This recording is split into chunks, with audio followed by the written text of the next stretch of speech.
नमस्कार मित्रांनो, वास्तुराजमध्ये आपलं स्वागत आहे। मी राजेंद्र केदार, वास्तुशास्त्र तज्ञ आहे। आज आपण आग्नेयच्या किचन म्हणजे स्वयंपाकघराच्या बाबतीत जाणून घेणार आहोत की आग्नेयला किचन का असावं। एक सर्वसाधारण समज आहे की आग्नेयला अग्नी आहे आणि म्हणून किचन असावं। तर मित्रांनो, असं साधं आणि सरळ सोपं वास्तुशास्त्र नाही।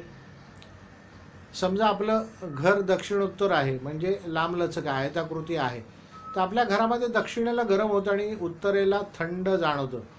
म्हणजे भारताचा दक्षिण हा हॉट आहे, चेन्नई, आणि काश्मीर थंड आहे।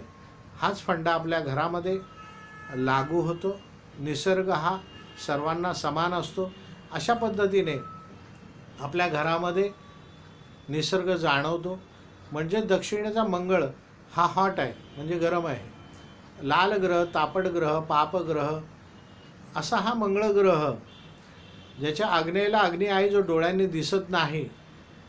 ज्या पद्धतीने मी लोकांना उदाहरण देतो की थंडीच्या दिवसात एखादं पातेलं बाहेर भरून ठेवा आणि सकाळी त्यात हात घाला, तर एकदम थंड झालेलं असेल, चिल्ड बर्फासारखं झालेलं असेल। हेच पातेलं उन्हाळ्यामध्ये ठेवा तर सकाळीसुद्धा ते पाणी थंड झालेलं नसेल, गरमच असेल।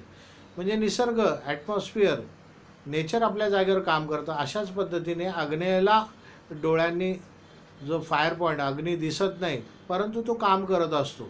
याचं मी एक तुम्हाला उदाहरण दिलेलं आहे। तर आग्नेयला किचन आल्यानंतर काय होणार? आग्नेयला किचन आल्यानंतर गॅस जर आपण आग्नेय दिशेला ठेवला पूर्वमुखी, स्त्रीने त्या तोंड पूर्वेला करावा आणि गॅस ठेवा आग्नेय दिशेकडे। अशा वेळेस 2 तासाचं जेवण पावणे 2 तासात झालेलं आपल्याला आढळेल। म्हणजेच वेळ कमी लागला। आता मित्रांनो, वेळ कमी लागला म्हणजे इंधन, म्हणजे काही असेल, लाकडं असेल, गॅस असेल, जे काही असेल ते इंधनसुद्धा आपणास कमी लागणार। म्हणजे 15 मिनिटाचं इंधन वाचणार आहे, हा दुसरा फायदा। तिसरा फायदा, ज्या घरामध्ये मुली वयात येतात त्या घरांमध्ये त्या मुलींची काळजी घेतली जाते। ती कुठे जाते, काय करते, किती वाजता येते। म्हणजे स्त्रीला ज्योतिषशास्त्र चंद्र म्हणतं, कारण ती चंचल आहे। पहा किती खोल या बाबतीत विचार केला गेलेला आहे। मंगळ ग्रह आणि चंद्र यांची मैत्री आहे। आता जेवण बनवणार कोण? स्त्री, म्हणजे चंद्र। दक्षिणेचा मंगळ त्या चंद्रावर प्रभाव करतो, तिची चंचलता कमी करतो। हा तिसरा फायदा। कुठल्याही सर्जनला तुम्ही विचारा, अमावस्या आणि पौर्णिमेला ऑपरेशन करताना, तर ऑपरेशन करणं म्हणजे कुठेतरी कापावंच लागतं आणि ते कापल्यानंतर अमावस्या पौर्णिमेला रक्तप्रवाह जास्त जातो। म्हणजेच काय होतं? आणि रक्तच का जातं असा प्रश्न आपल्या मनामध्ये उभा राहिला असेल।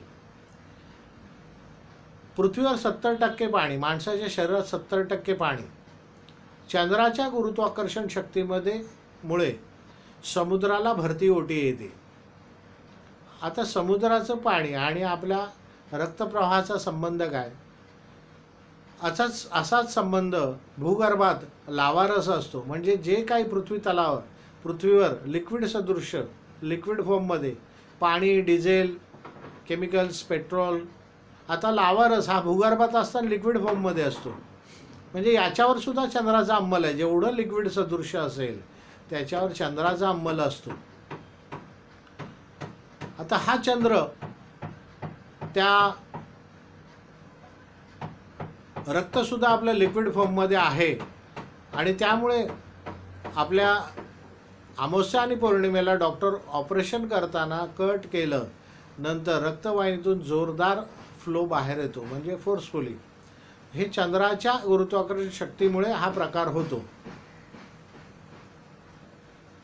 म्हणजेच ती स्त्री आग्नेयला उभे राहिल्यानंतर जेवण बनवायला, दक्षिणेचा मंगळ ते आपल्या व्हेन्सवर म्हणजे रक्तवाहिन्यांवर देखील प्रभाव करतो आणि फिजिकली फिटनेस देतो त्या स्त्रीला। पहा, कमी वेळात जेवण होईल, गॅस कमी लागेल, स्त्रीची चंचलता कमी होईल, तसेच स्त्रीला फिजिकली फिटनेससुद्धा मिळेल।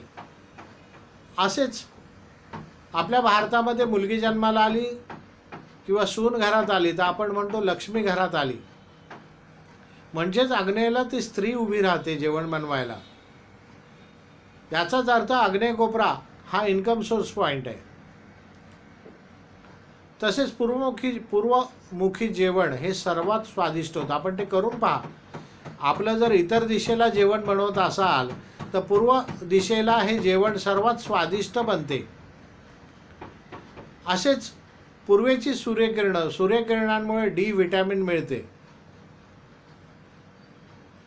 अशा 7 प्रकारे आग्नेयाला किचन दिलेलं आहे मित्रांनो. आपण आजपर्यंत ढोबळपणे विचार करत होतो, पण आज सविस्तर जाणून घेतलेला आहे. पुन्हा रिपीट करतो. आग्नेयाला किचन असल्यामुळे कमी वेळात जेवण होईल, गॅस कमी लागेल, स्त्रीची चंचलता कमी होईल, स्त्रीला फिजिकली फिटनेस मिळेल. स्त्री ही लक्ष्मी आहे, म्हणजे तो आग्नेय कोपरा हा इन्कम सोर्स पॉईंट आहे. पूर्वमुखी जेवण सर्वात स्वादिष्ट होते आणि सूर्यकिरणांमुळे डी विटॅमिन मिळते. अशा प्रकारे आग्नेयाला आपलं किचन दिलेलं आहे. आणि इतर ठिकाणी किचन आल्यास त्याचे परिणाम काय आहेत या बाबतीत आपण सविस्तर जाणून घेणार आहोत. मित्रांनो, माझ्या व्हिडिओला लाईक करा, शेअर करा, माझ्या चॅनलला सबस्क्राईब करा आणि आपल्याला व्हिडिओ कसा वाटला जरूर कळवा. धन्यवाद.